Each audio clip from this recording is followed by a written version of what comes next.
ঈদের তৃতীয় দিনেও ১৫ লাখ টাকার সেই ছাগল নিতে আসেনি কেউই। সরেজমিনে রাজধানী ঢাকার সাদিক এগ্রোতে গিয়ে দেখা যায় সেই ছাগলটি এখনও ফার্মেই রয়েছে। বলা হচ্ছে একজন রাজস্ব কর্মকর্তার ছেলে সেই ছাগলটি কিনেছেন। যদিও এ বিষয়ে যে রাজস্ব কর্মকর্তার নাম বারবার উঠে আসছে তিনি জানিয়েছেন আলোচিত সেই ছাগল তার পরিবারের কেউই ক্রয় করেনি এবং ইফাত তার ছেলে নন, এমনকি আত্মীয় বা পরিচিতও নন।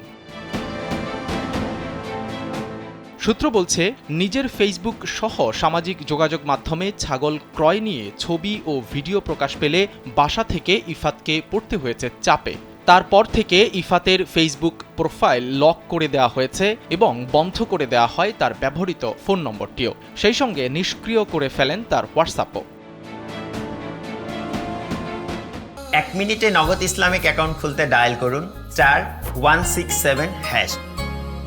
সাদেক এগ্রোর কর্ণধার মোহাম্মদ ইমরান হোসেনের সঙ্গে কালবেলার পক্ষ থেকে যোগাযোগ করা হলে তিনি জানান শুধুমাত্র 1 লাখ টাকা দিয়ে ছাগলটি বুক করেছিলেন ইফাত, কিন্তু শেষ পর্যন্ত তিনি পুরো টাকা পরিশোধ করে ছাগলটিকে খামার থেকে বাড়িতে নিয়ে যাননি এখনো।